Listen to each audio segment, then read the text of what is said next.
You like wargaming? You like RPGs? Well, I got a quick, easy, and inexpensive craft that'll serve both systems. Stick around. Hello guys, welcome to Nick's Craft. Make sure to like and subscribe this video. I'll see you at the end of the video. Bye. Hey, what's up YouTube? Welcome to Craft Nicks. I'm Nick. Tabletop hobby spot where we craft everything from terrain to the game. And in this video, I'm going to take some cardboard, I'm going to take some cardstock, two inexpensive materials, and I'm going to make not only boards for a modular road street system in a sci-fi war game, but also use them as dungeon tiles. Let's get to it. Alright guys, so before we get into the build, I just want to go over the concept of what's going on. I know it doesn't look like much and it looks like real simple, but it's designed that way. You put your own colors to it however you want. However, the concept is in a 3x3 setting or a 3x3 foot, we're going to use these platforms to create roads. Now, when I did the math, I decided to use intervals of 4. So I started with an 8x8, and then I worked on an 8x16. And down below, I have an unfinished 16x16 in the event that I want to go bigger. But in essence, what you get left with is a 4-inch space for roads. Now I'm going to put some unfinished buildings here, but you could get the idea of what's happening and what we're going for here. We've got crates, scattered terrain, we're going to get more buildings, but the concept, the foundation is going to be laid out where I can reconfigure and adjust however I want. So if I want the roads to go this way, okay, if I want them to be narrow, if I want them to be wider, right? A 2-lane versus a 1-lane. Now, what's the benefit of this modularity here? For looks, right? Unless you're creating some type of rough terrain where you have puddles or something in here, but overall, you have a road system that you can create with it. Now again, 8x8, 8x16, mine are a little over due to the border, but if you clad yours with just the cardstock, you could keep it to cardstock and cardboard.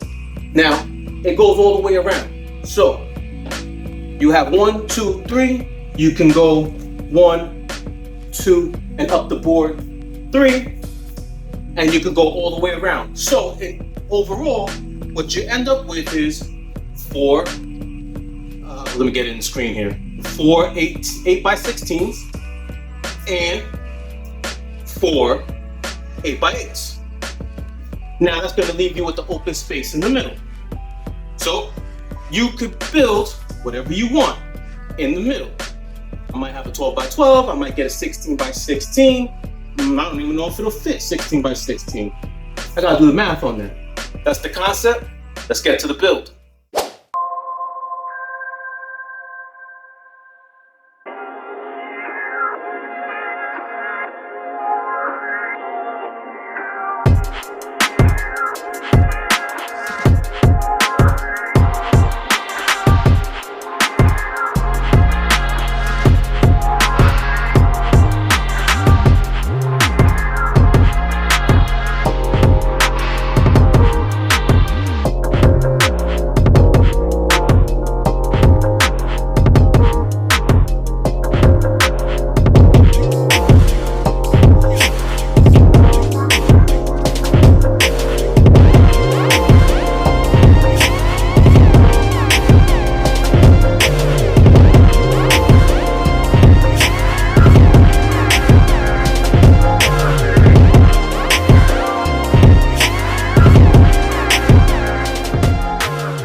So I completed some 8x8s.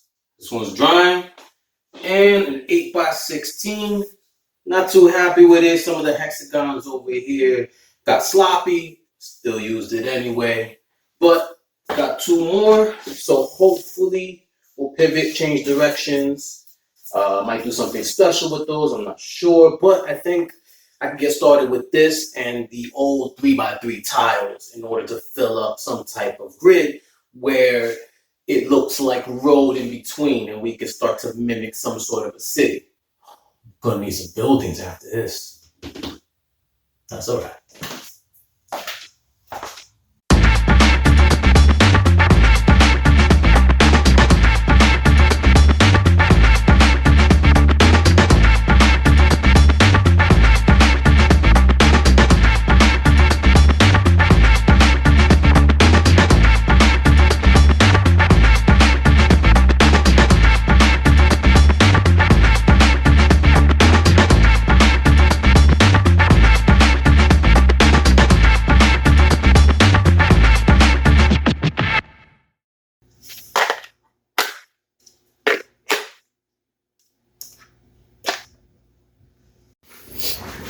All right, so we'll go ahead and attach these to here and add a border. Oh, man. When you see the imperfections, man. Anyway, let's just do it.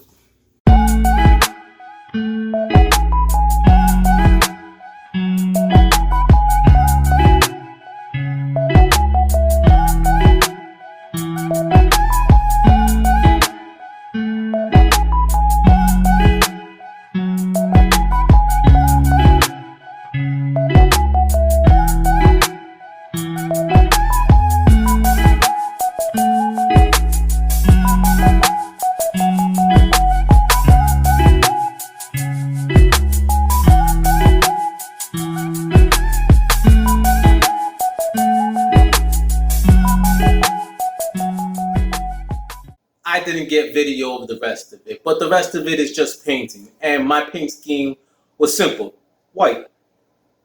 You guys design yours, you choose to build them. Real simple. The concept, though, is most important here. I tried a couple of different painting options. I did the brush pretty much. That rhymes. And what I liked was the spray. Now, because you're using cardstock, you're using cardboard, you don't have to worry about it dissolving on you. However, I chose to use the foam. So I had to protect it. I protected it with Mod Podge. I just hit the edges, hit the sides, and then sprayed the whole thing. And I gave it multiple coats. Finished it with the gloss varnish, the liquid text gloss varnish, and I think it's a little less sticky than the Mod Podge because the Mod Podge is an adhesive. I love them. I love them. They're so simple, but they look good to me. And they're white.